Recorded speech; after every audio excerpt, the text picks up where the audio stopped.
আজকে বাইরের পরিস্থিতিটা দেখো বন্ধুরা, ঘুম থেকে উঠেই দেখছি এরকম একেবারে কাদা প্যাচ প্যাচে। আর আমার বারান্দা তো জানোই কি অবস্থা। আর এটা আমার উনুন পান্না জলের পর, সেটাই বুঝতে পারছি না। এই দেখো উনুন পান্না জলের পর। হ্যালো বন্ধুরা, good morning, welcome back to my channel happy TV family. তোমরা সবাই কেমন আছো? আশা করছি সবাই অনেক অনেক ভালো আছো। আমি আমার ফ্যামিলির সবাই কিন্তু খুব ভালো আছি। আমি পাপিয়া চলে আসলাম নতুন সকালে নতুনভাবে একটা মিষ্টি ব্লগ ভিডিও নিয়ে ঠিক তোমাদের সামনে। আজকে হলো গিয়ে শুক্রবার, এখন বাজে সকাল 7টা মতো। এখন থেকে আমি নিউ ব্লগটা স্টার্ট করলাম। এখন ঘুম থেকেই তো উঠলাম এখন, তার জন্য এখন থেকেই স্টার্ট করা শুরু করে দিলাম। কী করবো বলো, অন্যদিন তো 5:30 6টার সময় ঘুম থেকে উঠি, কিন্তু আজকে এত পরিমাণে বৃষ্টি হচ্ছে সে কাল রাত থেকে, সে ঠান্ডা ঠান্ডা ওয়েদারে আর উঠতে ইচ্ছা করছিল না সত্যি কথা বলতে। আর উঠে যা দেখলাম বাইরের আমার ঘর দুয়ারের যা পরিস্থিতি, আমার তো এরকম করে কপালে হাত দেওয়ার মতন অবস্থা। কী করবো বলো? তো যাই হোক, চলো বন্ধুরা টুকটুক করে কাজে হাত দেওয়া যাক। বুঝতেই পারছি আজকে কাজে প্রচুর বেলা হয়ে যাবে একদম। আমার মানে কি বলবো, নাকানি চুবানি খেয়ে যাবো। তার মধ্যে আজকে বড়মশাই থাকবে বাড়িতে, আরও আমার একেবারে হয় কাজ নয় হয়ে যাবে। কেননা ও বাড়ি থাকা মানে এটা আগে না ওটা আগে আমি একেবারে গোলমাল তালগোল পাকিয়ে যায়। তো যাই হোক, চলো টুকটুক করে কাজে হাত দিই। এমনি বেলা হয়ে গেছে প্রচুর, সাথে থাকো। বাইরের পরিস্থিতি এতটাই খারাপ, ঝমঝম করে বৃষ্টি নেমেছে সেই কাল রাত থেকে। কি করব, বাসি কাজ হাতে নিয়ে কত বেলাই বা বসে থাকবো বলো তো বন্ধুরা। তো সেই কারণে ছাতি মাথায় দিয়েই নেমে পড়লাম বাসি কাজ সমস্ত কিছু কমপ্লিট করতে।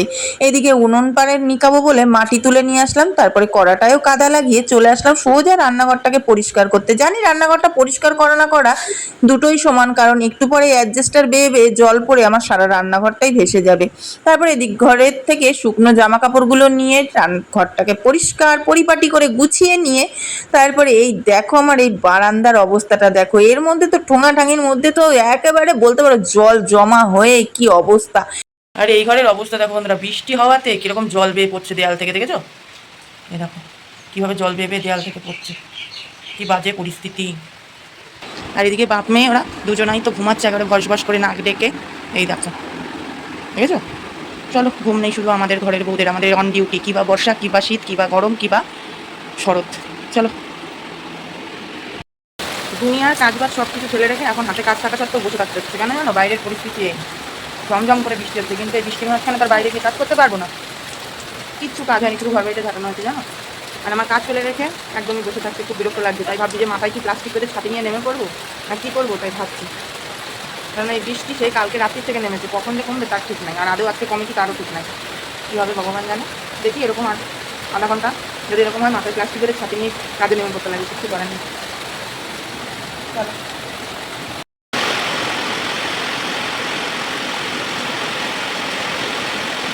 তারপরে অনেক ভাবনা চিন্তা করে দেখলাম এই বারান্দাটাকে ন্যাকড়া দিয়ে মুছে আর কোনো কাজ নেই, কারণ বারান্দাটা যে পরিমাণে জল পড়ে ভেসে যাচ্ছে। তো তার চাইতে বালতি করে জল এনে যদি ধুয়ে দিই আরও বেশি ভালো পরিষ্কার হবে, আর আমার কাজটাও অনেক তাড়াতাড়ি হয়ে যাবে। তো যে কথা সে কাজ, তার জন্য কলপার থেকে এক বালতি জল এনে একদম ঝম করে ঢেলে দিলাম বারান্দায়। তারপরে একদম মনের মতন করে বারান্দাটাকে ধুয়ে নিচ্ছি। তো চলো বারান্দাটা ধুয়ে নিয়ে স্নান ধান করে তারপরে আসছি। এখন বাজে 9:30টায়, কাজকর্ম করে নিয়ে স্নান ধান করে বন্ধুরা ঢুকে পড়েছি ঘরে। বললাম না যে আধা ঘন্টার মতন বসবো, যদি বৃষ্টি কমে যায় তো ভালো। ও বাবা, কমার বদলে দেখছি আরও জোরে বৃষ্টি নেমেছে। স্নান ধান করে আসলাম, আর মেয়ে আর বড়মশাই ঘুম থেকে উঠে গেল সব। এবার বাসি বিছনাটা তুলে মেয়ে গেছে টয়লেটে, আসলে ওকে খাওয়াবো, মুখ হাত পা ধোয়াবো, ফ্রেশ করবো। চলো তারপরে রান্না বসাবো। 10:15 বেজে গেছে। তাড়াতাড়ি নিয়ে 10টার সময় দুধ খেতে বসলি, ঘুম থেকেই তো উঠলি এখন। তো এই দেখো বন্ধুরা, এখানে আমার জন্য একটুখানি কফি করে নিয়ে এসেছি, আর মেয়েকে দিয়ে দিয়েছি দুধ গরম। তো এবারে যে মেয়ের দুধ বিস্কুট খেয়ে নিয়ে ঘরে বসে যাবে না, আঁকাগুলো কমপ্লিট কর। রং করা বাকি না তোর? রঙগুলো কমপ্লিট কর। যদি বিকালবেলা মনে হচ্ছে না এই ওয়েদারে দাদা আসবে পড়াতে, এই আঁকাতে, যদি বা বাই চান্স আসে বুঝলি, কমপ্লিট করে রাখা। হ্যাঁ, তাড়াতাড়ি খেয়ে নাও। হ্যাঁ, করবা ছড়া মুখস্থ করবা, ইংরাজি হাতের লেখা বাকি আছে, তারপর ড্রয়িংয়ের রং করা বাকি আছে। তাড়াতাড়ি খেয়ে নাও, খেয়ে নিয়ে ফটাফট করে নাও ওগুলো। হ্যাঁ, তাড়াতাড়ি খাও। চলো বন্ধুরা, আমি একটুখানি খেয়ে নিই, খেয়ে দিয়ে নিয়ে তারপর রান্নার দিকে ফিরবো। আমার এই বারান্দার যে অবস্থা, আমার রান্না করতে ইচ্ছা করছে না, দেখেছো? আমার ইচ্ছা করছে না। গ্যাসে রান্না করলেও হয়, কিন্তু গ্যাসের ঘরের কি অবস্থা জানো? গ্যাসের ঘর সবার প্রথমে বাসন কুসুন মেজে ঘষে পরিষ্কার করে রান্নাঘর মুছে বেরোলাম।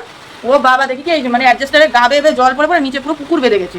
রান্নাঘরের অবস্থাও সেরকম, এই বারান্দার অবস্থা সেরকম। আমার এই বর্ষাকালটা এই কারণে যে কি বিচ্ছিরি লাগে, মানে এত বলার বাইরে। এই বর্ষাকাল মানে একেবারে বিচ্ছিরি কাল, কাদা প্যাচ প্যাচে চারিদিকে জল। না তাড়াতাড়ি খাও। চলো বন্ধুরা, একটু পরে আসছি খেতে। সত্যি কথা বলতে গেলে কফিটা আমি এডিটে যতটা রানিং খাওয়ার চেষ্টা করছি, বাস্তবেও আমি ঠিক ততটাই তাড়াতাড়ি খাওয়ার চেষ্টা করছি। কেন জানো? কারণ আমি রান্না বসাতে অনেকটা দেরি হয়ে গেছে, যেহেতু স্নান দান করেই ঘরে ঢুকতে ঢুকতে বেজে গেছিলো প্রায় 10:45। আর বুঝতেই পারছো সকালবেলা খাওয়া দাওয়াটাও করতে হবে। আর এদিকে কী রাঁধবো করে মাথায় আসলো যে ঘরের পিছনে পুঁই শাকের মাচায় বেশ কয়েকটা পুঁই শাকের ডাল ঝুলে গেছে। তো যে কথা সে কাজ, চলে গেলাম পুঁই শাকের ডগাগুলো কাটতে।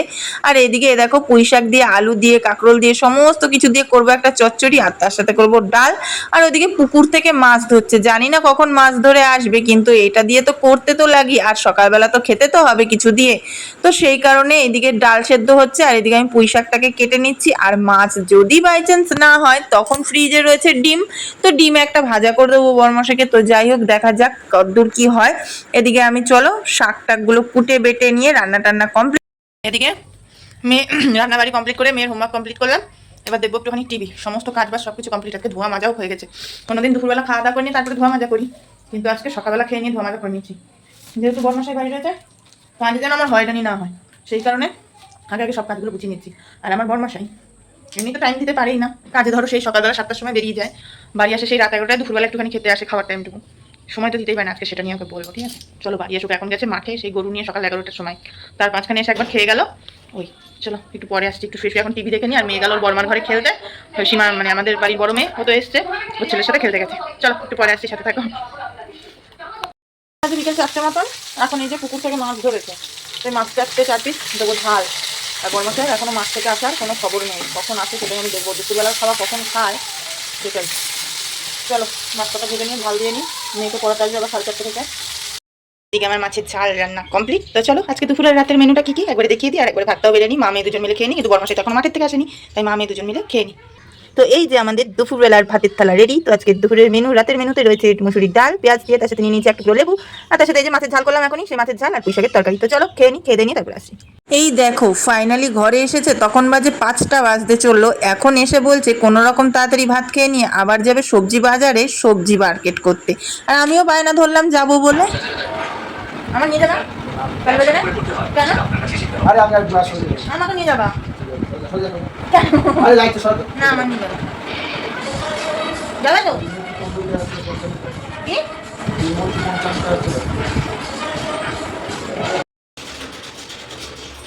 নিয়ে যাবে না তাহলে আমার? নিয়ে যাবে না তাহলে আমার? হ্যাঁ ঠিক আছে, নিয়ে যেতেও হয় না। বন্ধুরা আমাকে ঠিক না নিয়ে চলে যাচ্ছে, দেখেছো?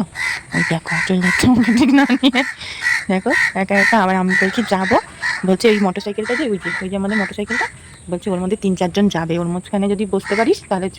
এটা কোনো কথা হলো? ঠিক চলে যাচ্ছে। হ্যাঁ আমাকে আবার বলছে কি যে ঠিক আছে রোল এনে দেবো, চাউমিন এনে দেবো, লোভ দেখিয়ে। কি অবস্থা, এরকম বড় নাকি হয়? তো বন্ধুরা আমাকে নিয়ে গেল না তো নিয়েই গেল না, না নিয়ে গেলো তো না নিয়ে গেলো। আমার আবার বেশি করে ঘেনাতে ভালো লাগে না, বিশ্বাস করো। আমি রাস্তাঘাটে নিজে একা চলাফেরা করতে ভালোবাসি, আমার বেশি নিয়ে চলো না দৌড় ব্যাং ভালো লাগে না। কাজে বললো তো খাবার এনে দেবে, আর ওই হাহা খাকা করে চেঁচানো ঝগড়া করা ভালো লাগে না। মনে হয় কি মানুষজন হাসে, বিশাল মান সম্মানে লাগে এইগুলি। তো যাই হোক এখন বাজে কটা হলো তো 5:45, আর 6টা থেকে মেয়ের ড্রয়িং ক্লাস আছে। আজকে শুক্রবার, মেয়ের ড্রয়িং ক্লাস আছে, মেয়েকে পড়াতে এসছে, ঘরে পড়ছে মেয়ে, পড়া ছুটি হয়ে গেলে ড্রয়িং ক্লাসে দিয়ে আসবো, এই হলো ব্যাপার। তো চলো দেখি, বললো খাবার এনে দেবে, দেখি কি খাবার এনে দেয়, মন রক্ষা করবে বউয়ের খাবার এনে দিয়া। চলো একটু পরে আসছি বন্ধুরা, সাথে থাকো। নিয়ে তো আমায় গেল না, কিন্তু কি করব বলো, নিজের কাজবাজগুলো তো আর তার জন্য রাগের মাথায় ফেলে রাখতে পারি না, ফেলে রাখলে সেই কাজগুলো পড়েই থাকবে। আমার তো আর কেউ নেই যে আমি রাগ করে বসে থাকবো যে আমার কাজগুলো করে দেবে, এমনটা একদমই হবে না। তো যাই হোক এদিকে বাইরে থেকে ভিজে জামা কাপড়গুলো নিয়ে এসে মেলে দিলাম পাখার হাওয়ার নিচে, জানি কিছুই শুকাবে না। আর এই ভিজে জামা কাপড়ের এত বিশ্রী গন্ধ হয় কি বলবো, কিচ্ছু করার নেই, বর্ষাকালে এটা মেনে নিতেই হবে। এদিকে ভিজে জামা কাপড়গুলো খাটের স্ট্যান্ডে মেলে দিলাম, যতটুকু পাখার হাওয়ায় শুকানো যায় আর কি। তারপর শাড়ি পরে রেডি হয়ে নিলাম, মেয়েকে ড্রয়িং ক্লাসে নিয়ে যাব। চলো ড্রয়িং ক্লাসে নিয়ে যাই, এবার বেরিয়ে তারপরে আসি। কাদার মধ্যে হাঁটে যাচ্ছে না, তার মধ্যে আসতে যাচ্ছে ইচ্ছা করে কাদার মধ্যে 14বার এক রাস্তা দিয়ে কাদার মধ্যে আসতে যেতে। চল ও আবার কি হাঁটা, চল। এদিকে বর্মশাই নিনজা টেকনিক বুদ্ধিটা দেখো, মেয়ে আর মায়ের জন্য নিয়ে আসলো রোল কিনে, যাতে করে রাগ না করি। আর এদিকে এই যে সবজি মার্কেট থেকে সবজি বাজার করে নিয়ে এসছে, আলু বেগুন পটল, তারপর টমেটো কাঠি কচু যা যা আছে সমস্ত কিছুই নিয়ে এসেছে। আর এদিকে আমিও বসে পড়লাম হাতে রোলটা নিয়ে। সত্যি কথা বলতে বন্ধুরা বিশ্বাস করো, আমার খাবারের প্রতি একদম রাগ নেই। আমার যদি কারোর সাথে ভীষণ পরিমাণে ঝগড়াও হয়, সে যদি আমাকে খাবার এনে দেয় না, আমি তবুও রাগ করব না, কারণ খাবারের প্রতি আমার কোনোদিনই কোনো রাগ নেই। খাবার হলো লক্ষ্মী, সেটার উপর রাগ করা মানে নিজের প্রতি নিজের লস করা, এছাড়া আমি আর অন্য কিছুই মনে করি না। তো যাই হোক এদিকে রোলটা নিয়ে মা মেয়ে দুজন মিলে খেতে বসে গেছি। তো চলো খেয়ে দিয়ে নিয়ে তারপরে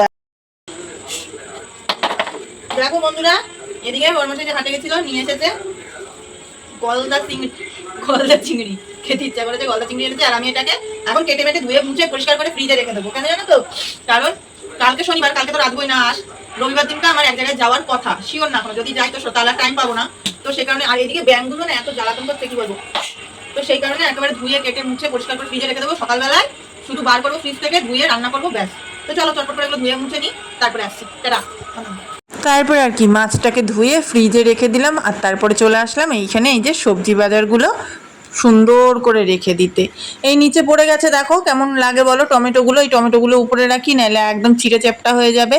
তো যাই হোক, চলো বন্ধুরা, আজকের মতন আমি ভিডিওটা এখানেই শেষ করে দিচ্ছি। কেমন লাগলো অবশ্যই জানিও। আমার বরমাসের সাথে ঝগড়া আর খুনসুটি। তো চলো আজকের মতো সবাইকে টাটা, বাই বাই। দেখা হবে নতুন একটা মিষ্টি ভিডিওর সঙ্গে কালকে সকালে। সবাই ততক্ষণ অনেক অনেক ভালো থেকো, সুস্থ থেকো, সাবধানে থেকো। আর আমি তোমাদের পাপিয়া দিদি তোমাদের পাশে সবসময় আছি, ছিলাম, থাকবো। তার জন্য আমাকে একটুখানি সময় দিও। আজকের মতন চলো সবাইকে টাটা, গুড নাইট।